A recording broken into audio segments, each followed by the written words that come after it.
Bom dia a você aí de casa que madrugou para estar junto conosco na presença do grande Deus. Que o Senhor te abençoe. Bom dia, professor. Bom dia, meu querido. Bom dia para você que está aqui. Bom dia para você que está em casa. Que alegria nós estarmos juntos mais uma vez. Que prazeroso é poder estudar a palavra do Senhor Deus, não é, irmão Jefferson? Amém. E não só isso, mas encher o nosso coração e transmitir para outras pessoas. Então você que está aí do outro lado, você que tem nos acompanhado, compartilhe cada vez mais esse ano bíblico para que mais pessoas sejam alcançadas pelo poder do Espírito Santo. Você fazendo esse trabalho, você está fazendo um trabalho missionário. Olha que interessante, isso não é muito bom? E todos nós temos que fazer esse trabalho, de ser anunciadores das boas novas da salvação. Amém! Glória ao nome do Senhor Jesus. Então, nesse momento tão prazeroso, tão cheio de alegria, eu convido você aí do outro lado para que nós possamos ajoelhar e falar com a majestade do céu. Vamos juntos orar?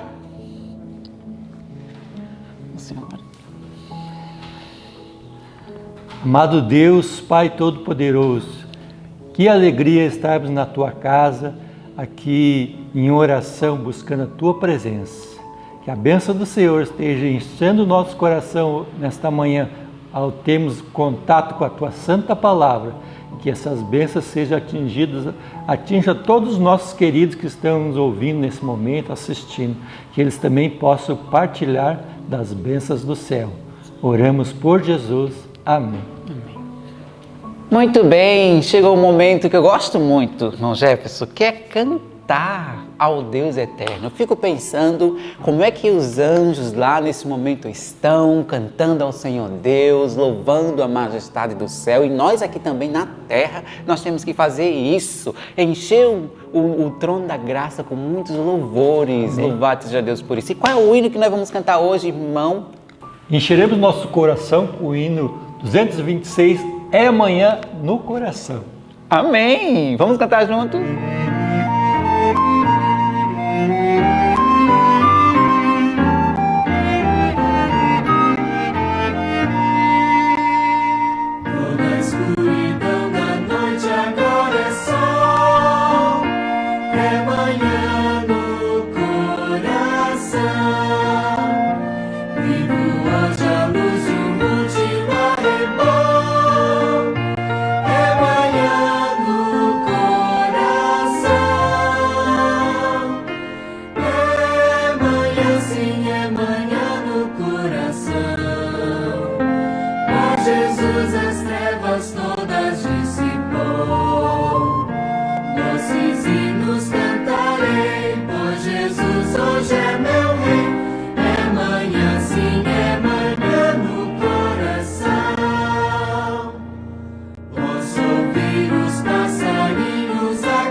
Chegamos num momento muito especial, que é quando a gente interioriza a palavra de Deus dentro do nosso coração, da nossa mente.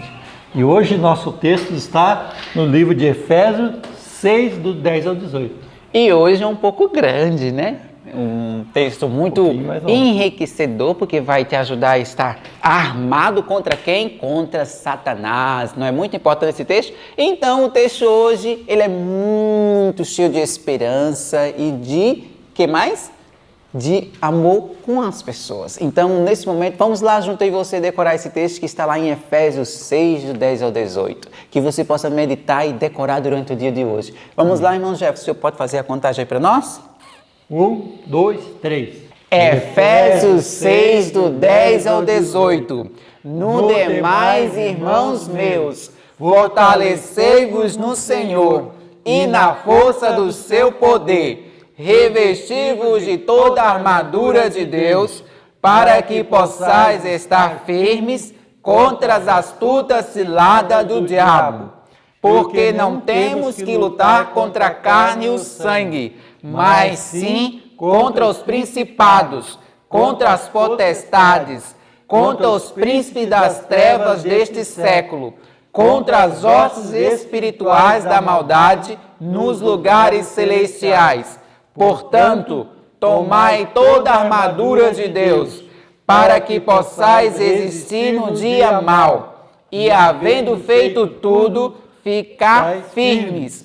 Estai, pois, firmes, tendo cingido os vossos lombos com a verdade, e vestida a couraça da justiça, e calçado os pés na preparação do evangelho e da paz, tomando sobretudo o escudo da fé, com o qual podereis apagar todos os dardos inflamados do maligno. Tomai também o capacete da salvação e a espada do Espírito, que é a palavra de Deus, orando em todo o tempo, com toda oração e súplica no Espírito, e vigiando nisto, com toda a perseverança e súplica por todos os santos. Efésios 6, do 10 ao 18. Efésios 6, do 10 ao 18. No demais, irmãos meus, fortalecei-vos no Senhor e na força do seu poder. Revesti-vos de toda a armadura de Deus, para que possais estar firmes contra as astutas ciladas do diabo. Porque não temos que lutar contra a carne e o sangue, mas sim contra os principados, contra as potestades, contra os príncipes das trevas desse século, contra as hostes espirituais da maldade nos lugares celestiais. Portanto, tomai toda a armadura de Deus, para que possais resistir no dia mau, e havendo feito tudo, ficar firmes. Estai, pois, firmes, tendo cingido os vossos lombos com a verdade, e vestido a couraça da justiça, e calçado os pés na preparação do evangelho e da paz, tomando sobretudo o escudo da fé, com o qual podereis apagar todos os dardos inflamados do maligno. Tomai também o capacete da salvação, e a espada do Espírito, que é a palavra de Deus, orando em todo o tempo, com toda oração e súplica no Espírito, e vigiando nisto, com toda perseverança e súplica por todos os santos. Efésios 6, do 10 ao 18. Efésios 6, do 10 ao 18.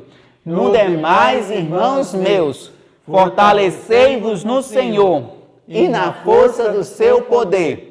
Revesti-vos de toda a armadura de Deus, para que possais estar firmes contra as astutas ciladas do diabo.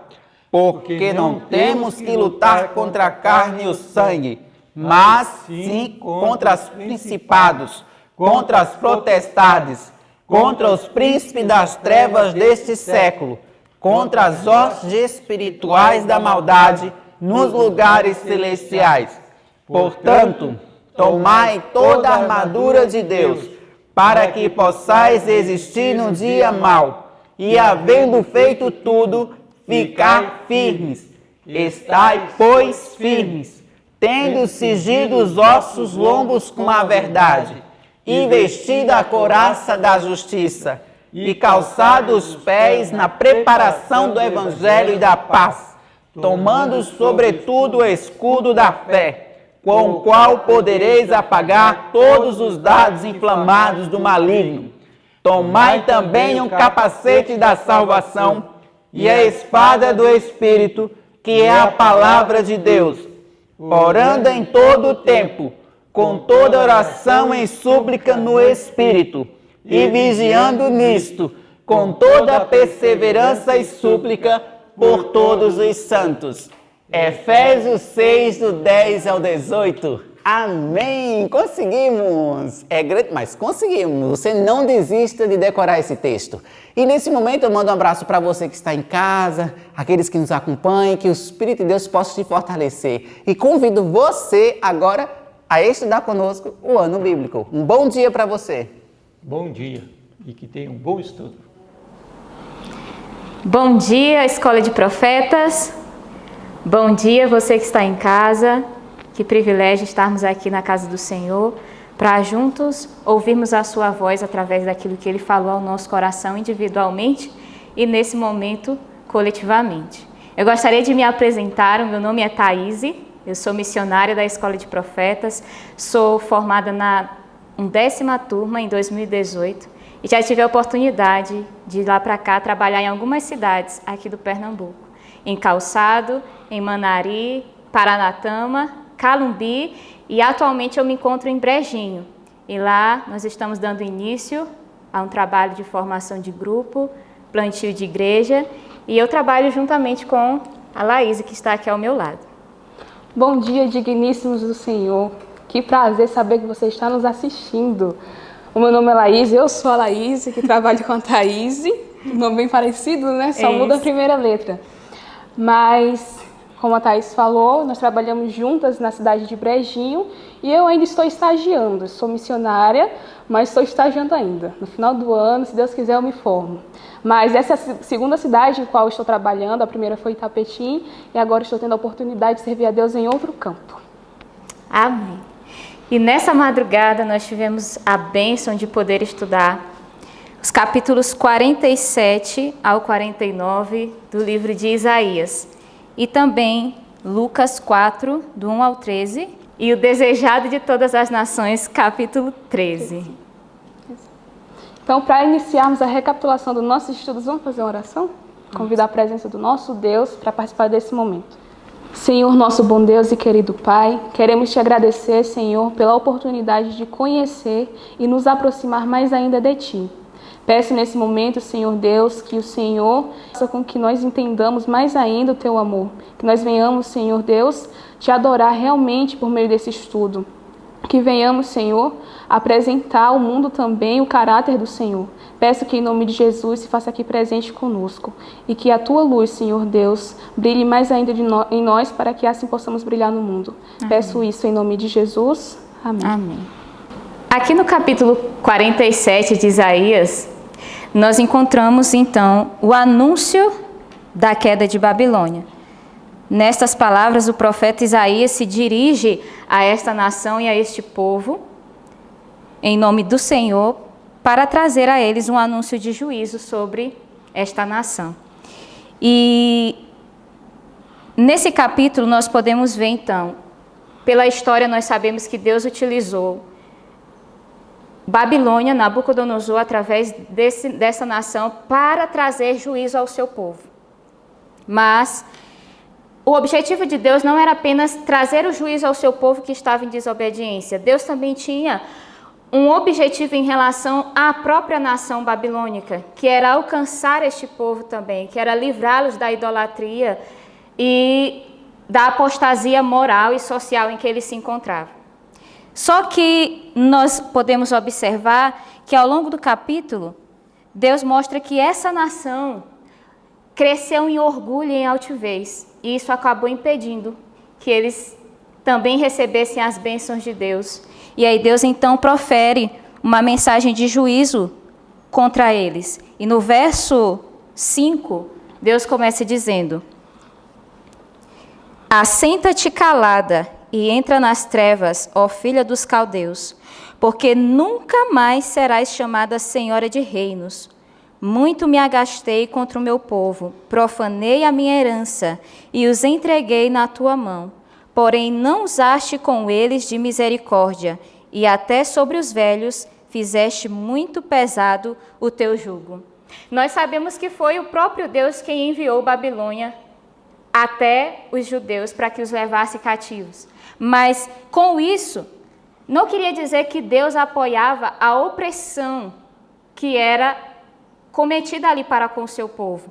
E Deus então condena a Babilônia por essas práticas. Ele os acusa de falta de misericórdia e de colocar um jugo pesado sobre o seu povo.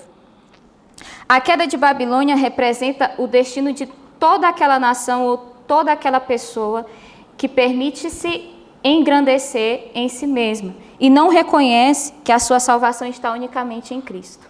Exato. E vale ressaltar que esse período em que o povo de Deus passou em cativeiro na Babilônia, esses 70 anos que passou foi de juízo sobre o povo de Deus e foi também um tempo de misericórdia a mais ao povo da Babilônia. Babilônia não conheceu o povo de Deus apenas nesses 70 anos. Babilônia não teve a oportunidade de conhecer a Deus apenas nesses 70 anos.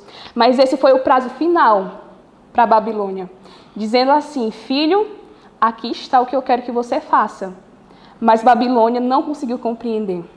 Ela tinha o vislumbre de Deus, porque lá em Romanos fala que nós somos indesculpáveis. Deus se revela por meio da natureza, pelas coisas criadas. Aqui os astrólogos, tudo que os doutos da Babilônia, eles tiveram a oportunidade de conhecer, eles tiveram a oportunidade de conhecer a Deus, e não apenas adquirir conhecimento.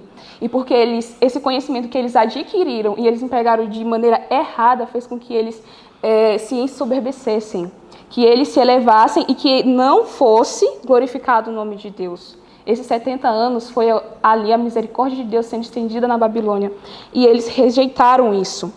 E além dele empregar o seu orgulho, a sua confiança em seu conhecimento, ele também empregava nas nações, ele também empregava toda a sua confiança no braço humano. E esse é um grande problema. Empregar a confiança no braço humano. Aqui, o povo de Deus, ele, por confiar também muitas vezes no braço humano, sofreu juízo. Por confiar no braço humano, se afastaram de Deus. E quando eles aqui, e o povo da Babilônia, quando ele continuou confiando, mais ainda, ele estava se afastando de Deus e correndo longe do plano que Deus tinha para ele.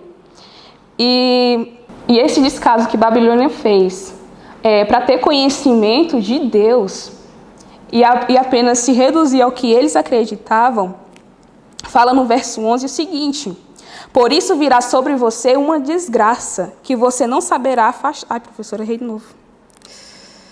É uma coisa. Pronto. No verso 11 do capítulo 47 de Isaías fala o seguinte: portanto, sobre ti virá o mal, sem que saibas a sua origem, e tal destruição cairá sobre ti, sem que a possas evitar, e virá sobre ti de repente desolação que não poderás conhecer. Ou seja, Babilônia agora, por ter rejeitado a misericórdia de Deus, iria sofrer algo maior do que eles poderiam suportar. E a decisão que nós tomamos todos os dias de fazer ou não a vontade de Deus, de decidir ou não conhecer mais a Deus, eu negando isso, as consequências vai ser maior do que eu posso suportar. Por isso que nós devemos analisar a nossa vida.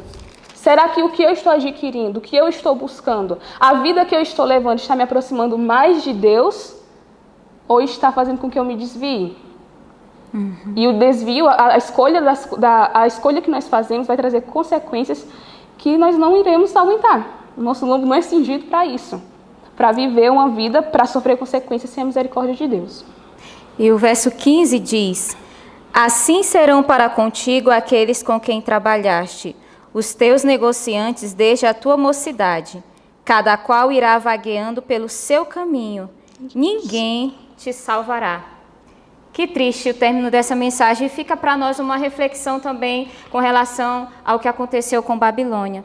ela alimentou o orgulho, alimentou a altivez por causa das grandes bênçãos que ela tinha conhecimento científico, mas confiava não em Deus, confiava em seus ídolos, confiava nos seus encantamentos. Pela multidão da sua sabedoria, ela se engrandeceu. E será que nós hoje também não estaríamos assumindo a mesma posição de Babilônia? O Senhor Deus nos diz que para um coração que se mantém orgulhoso, para um coração que se mantém altivo, já não resta salvação. Mas para aqueles que se humilham, para aqueles que reconhecem, então o que está no verso 4 desse mesmo capítulo se cumpre, que diz assim: o nosso Redentor, cujo nome é o Senhor dos Exércitos, é o Santo de Israel. Em Cristo é que está a nossa salvação. E nele está também o perdão para todos os nossos pecados. E aí nós seguimos com o nosso estudo. E no capítulo 48, nós temos agora uma mensagem direcionada para o povo de Deus, para o próprio Israel. Aqui é uma repreensão direta à infidelidade do seu povo. E veja que Deus faz isso de uma maneira extraordinária. O povo de Israel conhecia muito bem a sua história. Tem algo que eles eram dedicados, era em conhecer a sua história, ainda que ao longo da história eles, por muitas vezes, decidiram esquecer-se disso. Mas eles conheciam a sua origem. E aqui no verso 1, o Senhor Deus diz assim, do capítulo 48. Ouvi isto, casa de Jacó, que vos chamais do nome de Israel, e saíste das águas de Judá, que jurais pelo nome do Senhor, e fazeis menção do Deus de Israel, mas não em verdade e em justiça. O povo de Israel se chamava povo de Israel, mas Deus tinha aqui uma acusação contra eles, essa acusação era contra a hipocrisia. Eles se chamavam nação santa, povo de propriedade exclusiva de Deus, mas Deus os chama aqui de Jacó, como representando um povo que queria as bênçãos, mas não estava disposto a pagar, a cumprir as condições que eram requeridas para que eles recebessem essas bênçãos. Então, o povo de Deus já não poderia ser chamado de Israel, mas Deus os chama de Jacó, para que eles se lembrassem que, assim como Jacó, que enganou o seu irmão e o seu pai para receber as bênçãos da primogenitura, e Deus não pôde abençoar nesses termos, antes que ele fosse mudado de nome, antes que ele pudesse ser chamado de Israel, ele teve que arrepender-se dos seus pecados. E é no momento em que Jacó tem aquela grande luta com Deus, é que o seu nome é mudado. E assim também o povo de Deus nunca poderia ser chamado de povo de Deus, se eles não estiverem cumprindo os requisitos que os determina como povo de Deus. Se eles não estiverem cumprindo as ordens, as particularidades que os identificam como o povo de Israel. E o Senhor Deus então faz essa acusação contra o seu povo. Chama-os no verso 4. Porque eu sabia que eras duro e a tua cerviz um nervo de ferro e a tua testa de bronze. Então, um povo obstinado a fazer o mal. E o Senhor Deus, ele traz para nós nesse capítulo também qual que é a cura para essa obstinação. Como que nós vencemos a obstinação? O que é obstinação? Obstinação é uma determinação em fazer aquilo que é errado, sabendo que é errado. É uma dureza em não querer arrepender-se, em não querer assumir que está equivocado e a querer mudar de direção, na direção certa. Mas o Senhor Deus, ele diz no verso 18 deste capítulo, o que Israel deveria fazer, em verdade, para que eles tivessem o seu coração realmente amolecido, para que eles pudessem vencer essa obstinação. E aqui diz assim, se tivesses dado ouvidos aos meus mandamentos, então seria a tua paz como o rio e a tua justiça como as ondas do mar. É através dos mandamentos que Deus nos ensina aquilo que é útil. E é nos mandamentos de Deus que está o caminho para a vitória. É nos mandamentos de Deus que está o caminho em que nós, como povo de Deus, devemos andar. Mas sempre que Deus traz uma mensagem de advertência, Ele nunca nos deixa sem uma mensagem de esperança.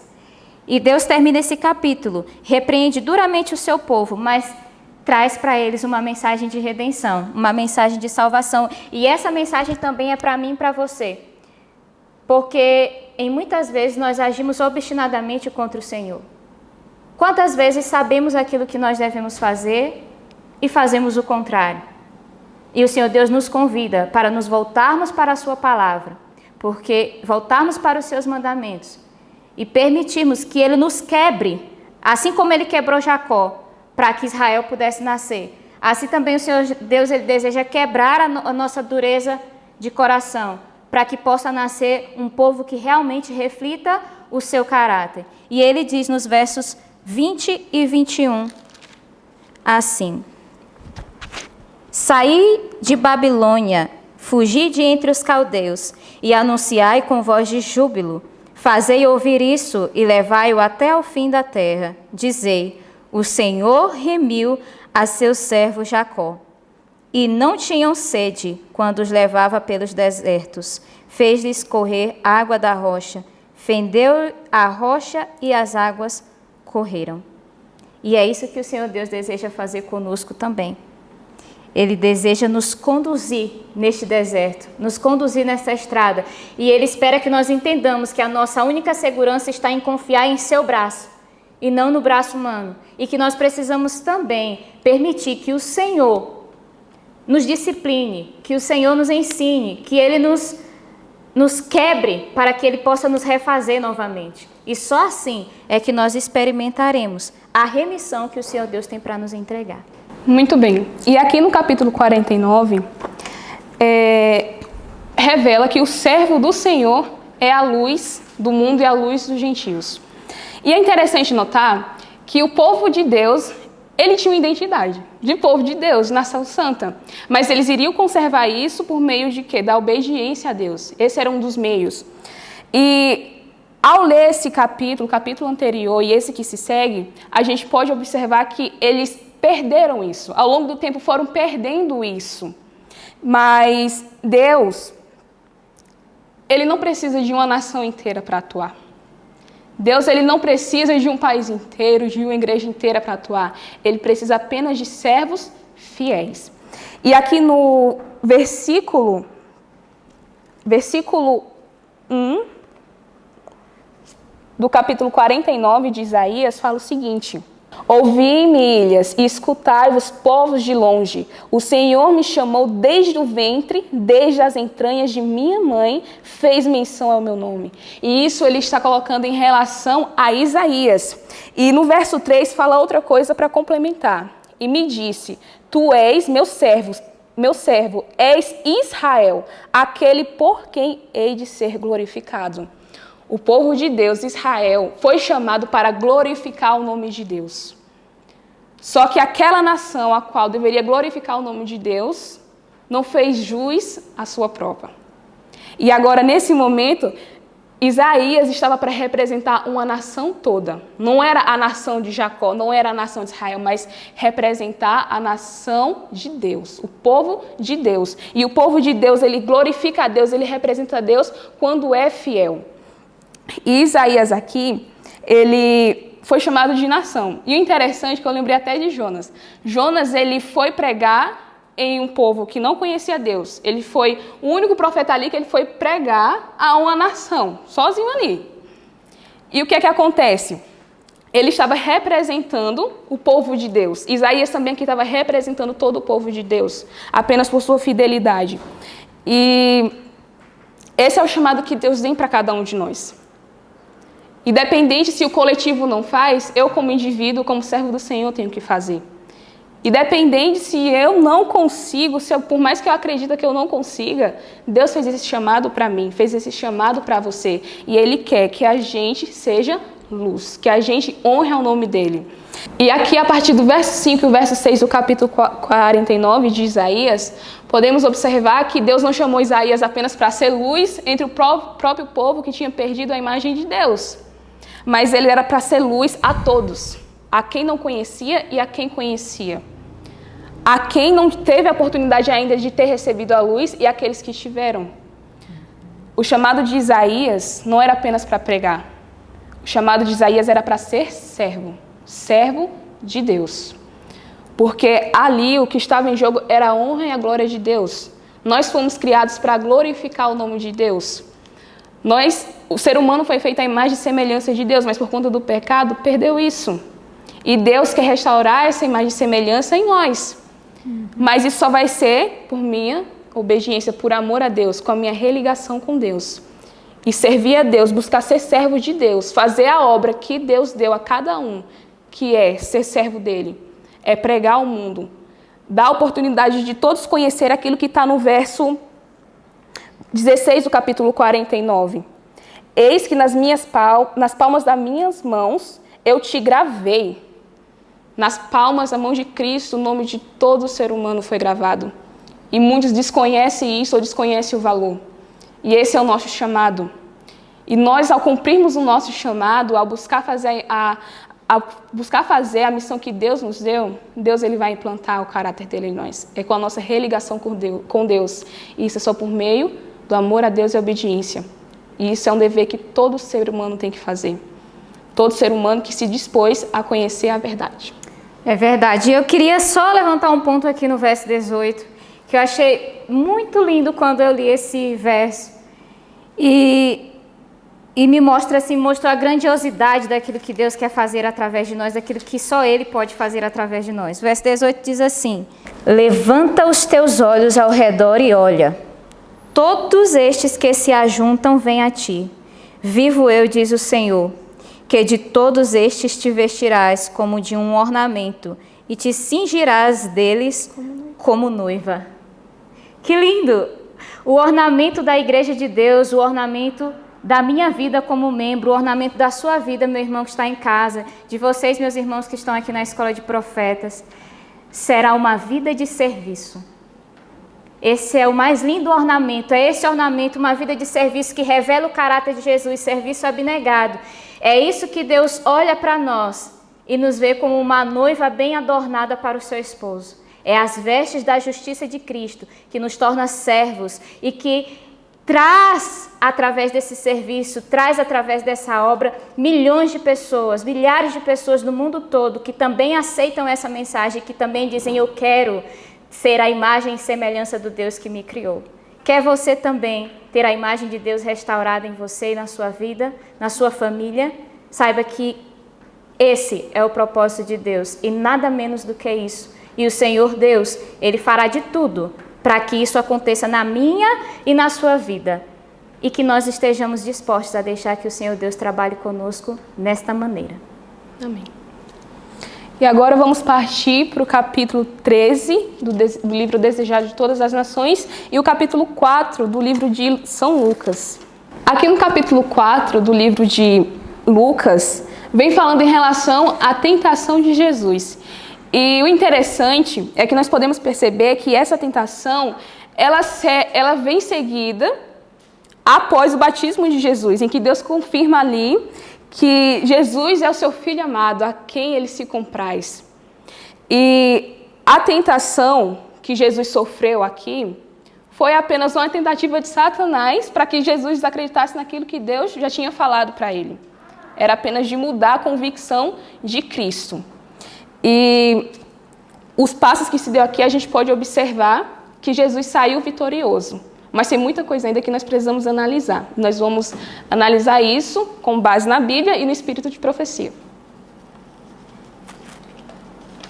Pode falar uma coisa da Bíblia. Falta 5 minutos para dar meia hora. Ai, meu pai. Ai, meu pai. Vai lá, Thaís. Não quero deixar ninguém dançar. Mas já que vocês pararam, eu vou parar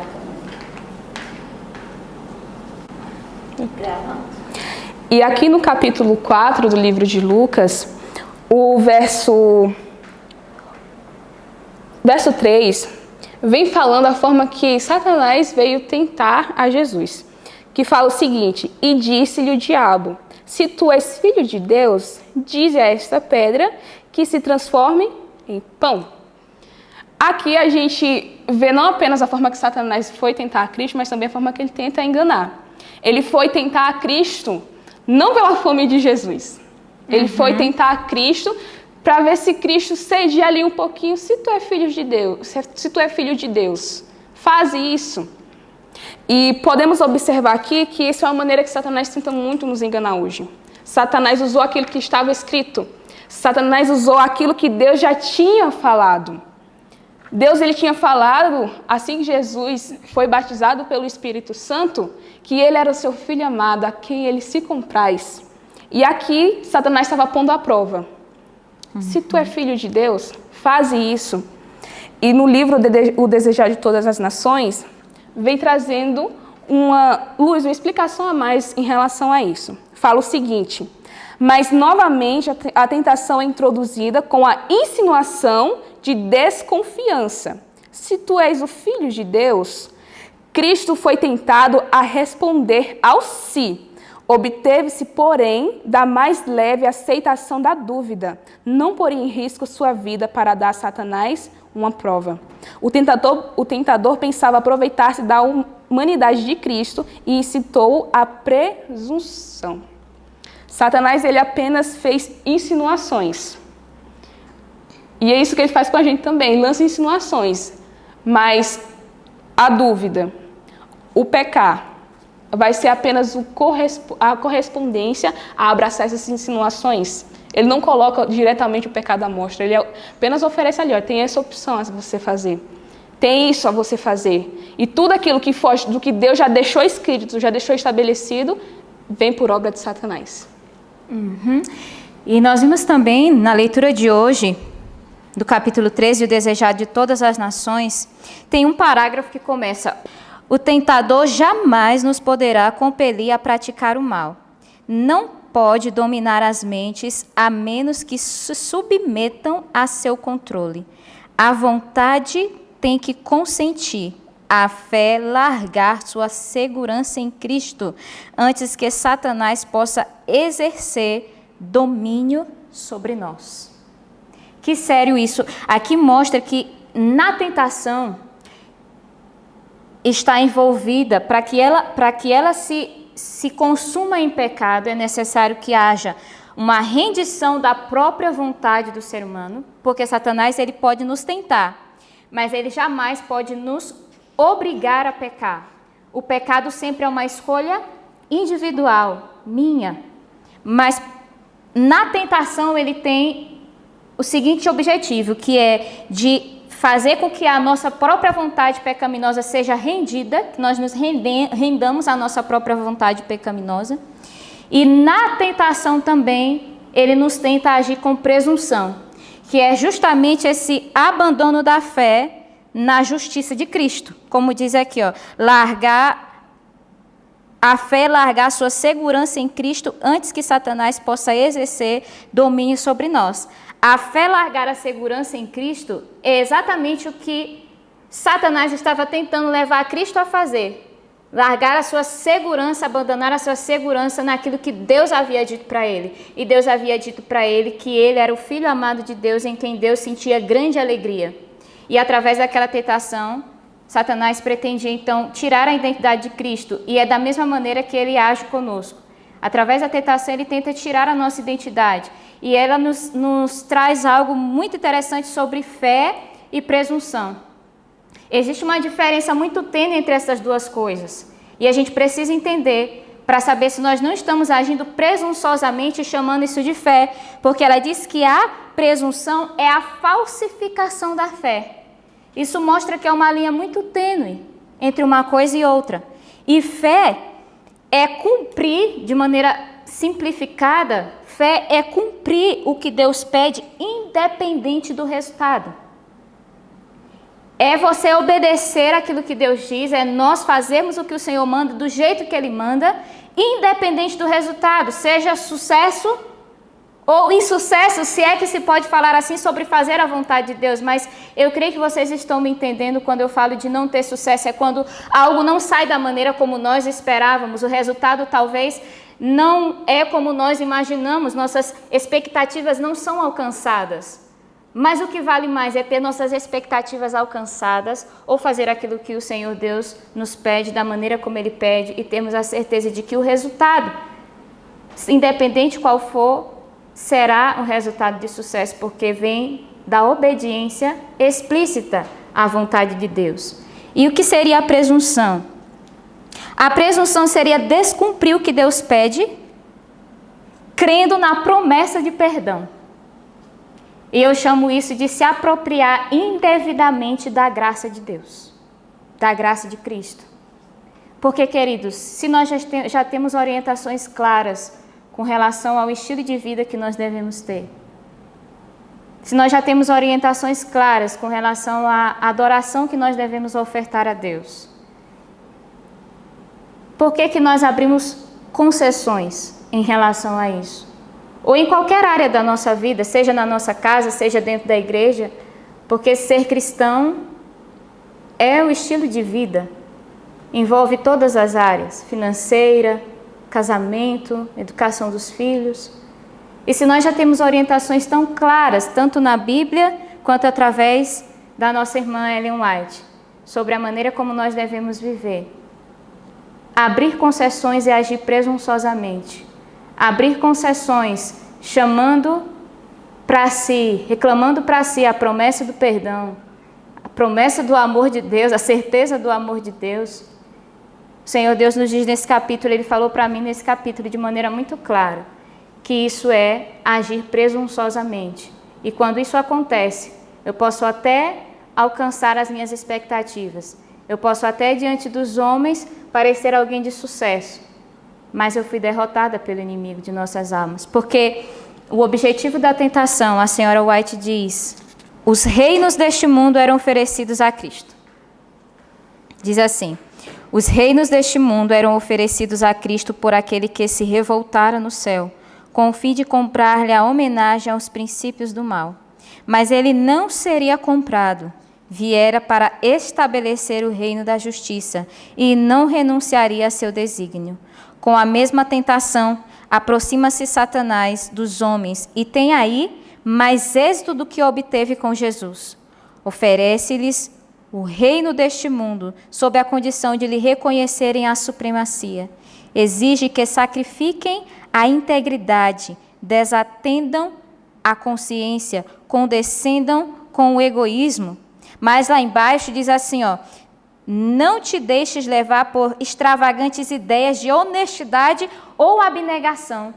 São pensamentos que o inimigo incita na nossa mente, de que nós estamos sendo extremistas, honestos ao extremo, abnegados ao extremo, de que não precisa tanto sofrimento, não precisa tanto abandono do eu, não precisa abrir mão de tantas coisas para realmente alcançar o reino de Deus, para que o caráter de Cristo esteja realmente refletido em nós. São estratégias que o inimigo utiliza para nos afastar do caminho da retidão, do caminho da salvação, e nós precisamos atentar para isso, porque veja só, eu quero chegar ao ponto de qual é realmente o objetivo de Satanás ao nos tentar desta maneira. E ele diz assim, não te deixes levar por extravagantes ideias de honestidade ou abnegação. Preparei o caminho adiante de ti. Assim são enganadas multidões. Consentem em viver para o serviço do próprio eu e Satanás fica satisfeito. Enquanto os seduz com a esperança do domínio do mundo, ganha-lhes domínio sobre a alma. Oferece aquilo que não lhe pertence conceder e que há de ser em breve dele arrebatado. Despoja-os, entretanto, fraudulosamente de seu título, a herança de filhos de Deus.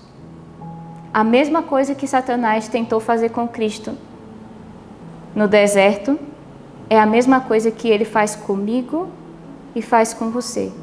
Ele nos tenta a duvidar de quem realmente nós somos filhos. Nos tenta abrir mão, nos tenta fazer abrir mão da filiação de filhos de Deus pelas coisas deste mundo. E ele faz isso através das coisas que ele coloca em nossas mãos, mas que ele adquiriu de maneira fraudulosa e que na realidade nunca pertenceram a ele. Mas o capítulo de hoje também mostra que onde Adão caiu, Cristo venceu. E ele venceu por mim e venceu por você. E aqui diz um parágrafo que começa: havendo partido o adversário. Continua dizendo: Jesus caiu exausto por terra, cobrindo-lhe o rosto o pavor da morte. Os anjos do céu haviam testemunhado o conflito, contemplando seu amado capitão enquanto passava por inexprimíveis sofrimentos para nos abrir a nós um meio de escape. Era por nós que Jesus estava passando tudo aquilo, era para que nós pudéssemos hoje obter a vitória que nós necessitamos obter, que Cristo se submeteu a toda aquela condição. Resistir à prova maior do que jamais seremos chamados a suportar. Os anjos serviram então ao Filho de Deus, enquanto jazia como moribundo. Foi fortalecido com alimento, confortado com a mensagem do amor do Pai. Animado e com a certeza de que todo o céu triunfara com sua vitória. Reanimado, seu grande coração dilatou-se em simpatia para com o homem e saiu para contemplar a obra que iniciara, para não descansar enquanto o inimigo não estivesse vencido e nossa caída raça redimida. Bendito seja Deus por Cristo Jesus. Fala que a alegria de Jesus, ele estava todo cansado, magro, seu corpo estava extremamente fraco, debilitado, mas ele nesse momento se alegrou porque ele venceu e venceu não só por ele, nunca foi só sobre ele. Cristo venceu e venceu por nós. Na vitória dele estava gravado, como nós vimos nos capítulos que estudamos hoje, o meu, o seu nome em casa, o seu nome aqui na Escola de Profetas. Estava gravado o nome de toda a humanidade. E Jesus venceu para que todos aqueles que se permitem ser conduzidos por ele, confiados nele, na sua força, no seu poder, decidem vencer também as suas debilidades. Que Cristo nos abençoe e que hoje o seu dia possa ser um dia de reflexão, assim como o nosso, que nós possamos colocar a nossa vida nas mãos do Senhor. E para nós finalizarmos, eu queria convidar a todos que ficássemos de joelhos para falarmos com o nosso Deus. Senhora Anaísa. Senhor, nosso bom Deus e querido Pai, queremos te agradecer, Senhor, porque o Senhor mesmo nos chamou. Porque, Senhor Deus, o Senhor entregou uma missão. E nessa missão, além, Senhor, de sermos servos seus, o Senhor também quer colocar a tua imagem, o teu caráter em nós. Amém. Peço, Senhor Deus, que em meio às dificuldades, em meio aos problemas, não venhamos desconhecer isso. Que nós não venhamos duvidar de quem nós somos filhos. Que nós não venhamos duvidar, Senhor Deus, do chamado que o Senhor nos fez. Peço que em nome de Jesus, em meio à bonança, às dificuldades, sempre venhamos buscar glorificar o teu nome, Senhor Deus. Amém. Entendendo que nós temos um papel a cumprir, independente da circunstância, independente da situação. E peço, Senhor Deus, que assim como Jesus era guiado, foi guiado pelo teu Santo Espírito, que também venhamos ser. Eu te peço isso, Senhor Deus. Peço também por cada um que está nos assistindo, Pai, que o seu coração esteja entregue à causa de Cristo e que venha compreender, Senhor Deus, que também é um chamado para eles. Não foram apenas para os missionários da Escola de Profetas, mas para todo mundo, para todo ser humano que diz, eu sou filho de Deus. Eu peço que em nome de Jesus, Senhor Deus, seja com cada um e continue falando aos nossos corações. Te peço isso pelo nome do nosso Salvador. Amém. Amém. Então, muito bem, esse foi o nosso estudo, que você também venha trabalhar na causa de Deus compartilhando esse vídeo, que venha nos visitar aqui na Escola de Profetas e que seja grandemente abençoado pelo Senhor. Um abraço do coração. Tchau, meus queridos, que Jesus abençoe vocês e tchau. Deus abençoe.